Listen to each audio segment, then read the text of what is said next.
咁其實唔講咧，大家都未必知喎。咁睇我一身嘅裝束咧，其實咧而家係14度嘅啫。咁啊14度梗係食火鍋啦，暖粒粒啊嘛，係咪？咁好似冇乜特別喎。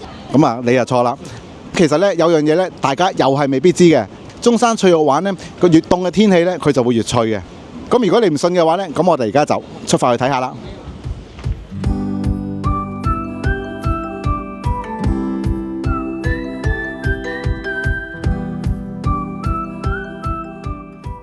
今日我會帶大家嚟到國貿站附近試一餐 CP 值幾高嘅中山脆肉鯇火鍋。咁喺開餐之前呢，就教咗大家點去餐廳先啦。如果你搭地鐵嚟嘅話，喺國貿站嘅 E 出口出嚟之後，就可以掉頭向返金光華廣場嘅方向直行。行到路口之後呢，就可以轉右手邊，再行多2分鐘。喺佳寧拿廣場對面，就係今晚我哋打邊爐嘅目的地——新鮮魚鮮小丸啦。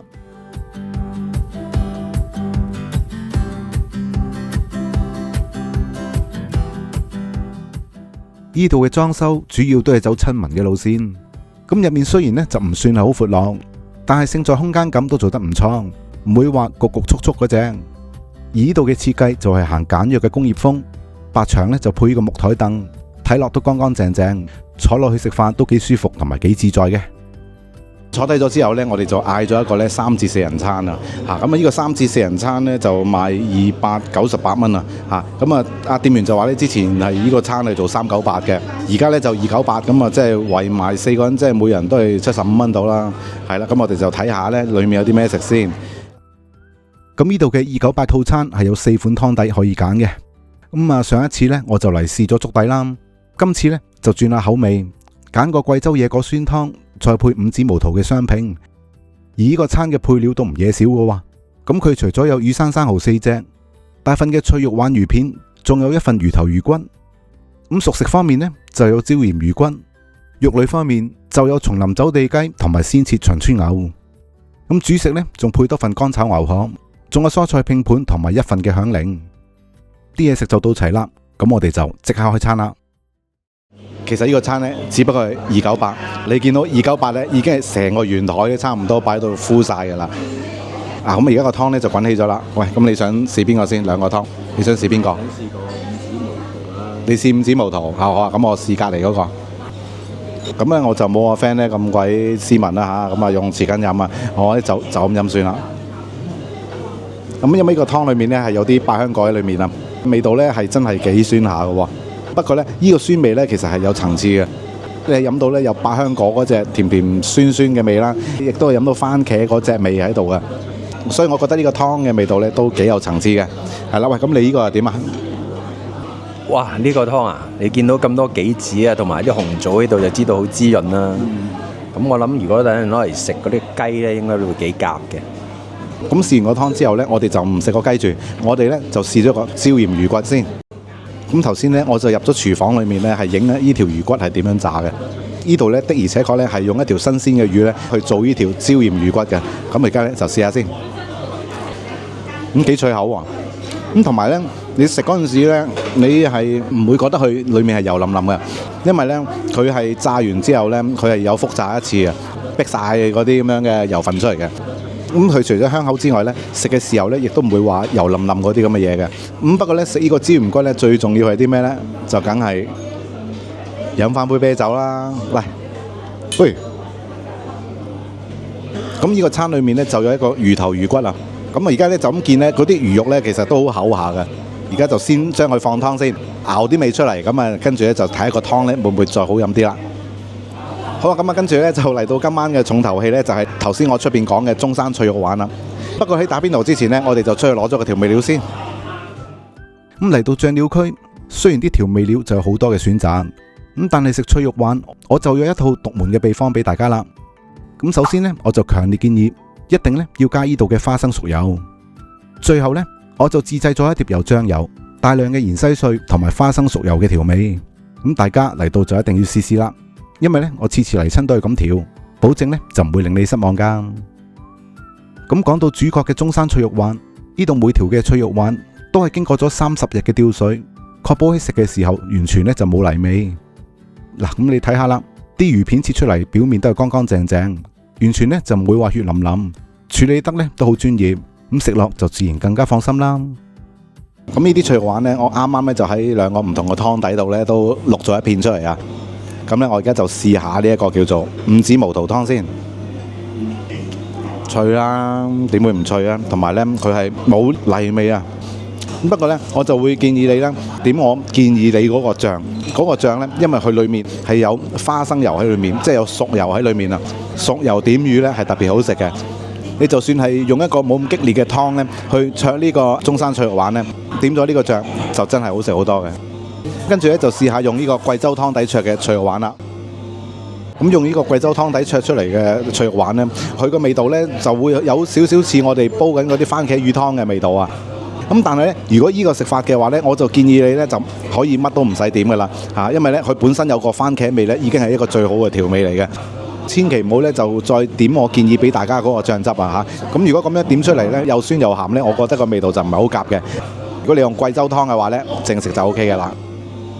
咁因為呢啲響鈴咧，佢本身都係冇咩味噶嘛，放有味嘅湯咧就 perfect 啦。perfect 啦，直情嗱，因為佢本身咧，佢有啲油炸嘅味道嘅，咁再加埋酸湯，佢本身嗰隻味咧，我覺得咧就真係非常之夾啊！有樣嘢咧就要同大家講啦，頭先咧喺加湯嘅時候咧，我就見到咧呢度咧係唔係加水嘅，係真係加個湯嘅。五指毛肚嗰個白湯咧，真係加個五指毛肚嘅白湯落去嘅。呢個貴州酸湯咧，佢真係加個貴州酸湯落去嘅。呢個湯咧，我相信到最後咧，我哋打完之後咧，佢依然都係咁濃嘅，就唔會溝稀嘅。咁我 friend 咧喺年頭咧就去過貴州啊，咁咧佢就話咧呢個貴州酸湯咧係配牛肉咧係絕配嚟嘅，我就信佢，我咧就攞住一半咧放落去呢個貴州酸湯度睇下佢講得啱唔啱啦。咁因為咧呢啲秦川牛咧係切得比較薄身啊，咁所以咧係60秒好噶啦嚇，我而家就試下先啦。呢啲牛肉咧，原來放呢個貴州酸湯咧，其實就真係好夾嘅嚇。咁同埋咧，佢嘅牛味啊，都我覺得都係幾濃嘅，係啦。咁啊，喳喳林咧，而家就試埋呢一個五指毛肚湯啦。咁如果咧你放呢個五指毛肚湯嘅話咧，反而咧就可以食到佢本身嗰個牛肉味啊。不過咧，我都係中意點翻咧頭先我建議俾大家嗰個醬啊。點完呢個醬之後咧，就真係會惹味好多嘅。嚟食火鍋又點少得海鮮呢？嗱，咁你睇下啦。呢幾隻生蠔隻隻都有手掌咁大，咁身形呢仲脹卜卜，色澤呢仲好通透，單係睇外表就知佢有幾咁新鮮啦。因為生蠔呢就需要多少少嘅時間去煮熟，咁趁呢個空檔，我哋就先放咗啲松林走地雞落去，咁到底佢嘅味道係點呢？好快呢就會話俾你知噶啦。呢啲雞呢，我都係同樣呢係放晒落兩個湯度去比較噶，咁啊放喺五指毛肚湯裏面呢，佢個雞味呢其實係會出好多噶。咁同埋呢啲咁嘅雞肉呢，大概我都係淥咗大概1分鐘到啦，係啦，1分鐘到呢，咬落去呢個口感呢，其實都係好腍噶。同埋呢，有一樣嘢比較特別嘅呢，就係呢啲雞呢個雞皮呢，竟然呢係食得到係有少少脆口嘅喎。咁至於你話落嗰個貴州酸湯嘅話呢，咁我就覺得都係會冚過少少雞肉嘅味道啊。咁可能咧牛就本身就比較重味啦，雞咧就反而咧佢個味係清淡少少嘅。如果兩個湯俾我揀嘅話咧，我都係揀咧係放呢個五指毛肚湯嘅。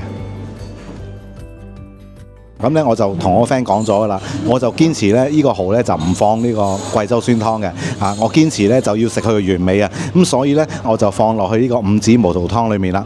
咁咧就試下先五指毛肚湯嘅版本，好有蠔味喎。因為佢係乳生蠔啊，咁所以咧蠔味咧係特別足嘅。咁同埋咧呢個蠔咧，我就唔係淥到佢全熟嘅，我只係淥到佢大概係8至9成熟嘅啫。咁但係咧，我就覺得呢個蠔咧係完全唔腥嘅，仲係好有海水味啊，好 juicy 啊。咁至於啲蠔咧放落啲貴州湯度係啲咩味咧？咁就真係要留翻你嚟試完之後咧，話翻俾我聽啦。咁最後咧，我哋就試下呢碟乾炒牛河啦。咁呢碟乾炒牛河咧，就同我哋平時食開嗰啲乾炒牛河有啲唔同嘅。咁我哋食開嗰啲就有韭黃啊嗰啲咁嘅嘢噶嘛。咁呢個咧就係冇嘅。不過咧佢就依然都係有啲洋葱啊，同埋有啲葱喺裏面嘅。比較奇怪嘅咧就係佢係竟然咧有呢個煎蛋喺度啊。不過唔緊要，我哋試下好唔好食先。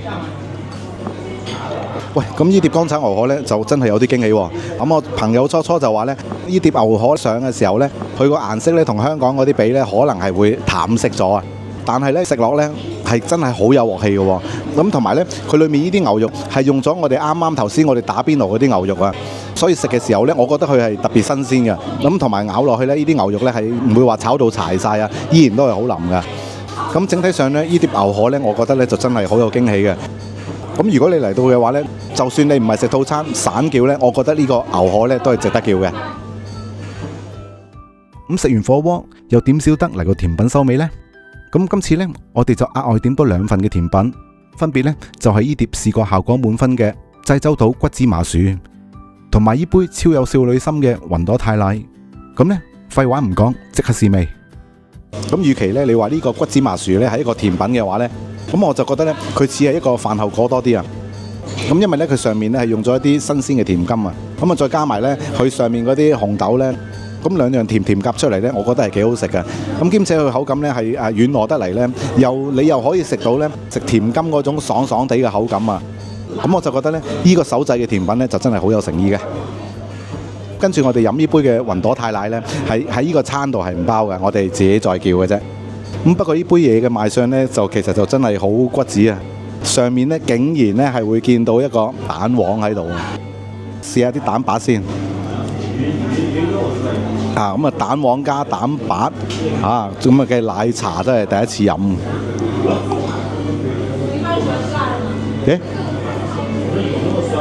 唔係咩嚟嘅？唔係蛋白嚟嘅，係一啲 cream 嚟㗎，打到好滑嘅 cream 啊，係嘛？幾好食喎！咁咧跟住咧就試下個蛋黃啦。第一次咁啊飲品咧有蛋黃。幾揾笨嘅，都唔係蛋黃嚟嘅，原來係芒果嚟㗎。頭先你話係蛋黃嘅，又喺度吹水啊！真係咁，但係咁溝又幾好食，好甜啊！係啦，咁啊跟住咧就飲埋個奶茶啦。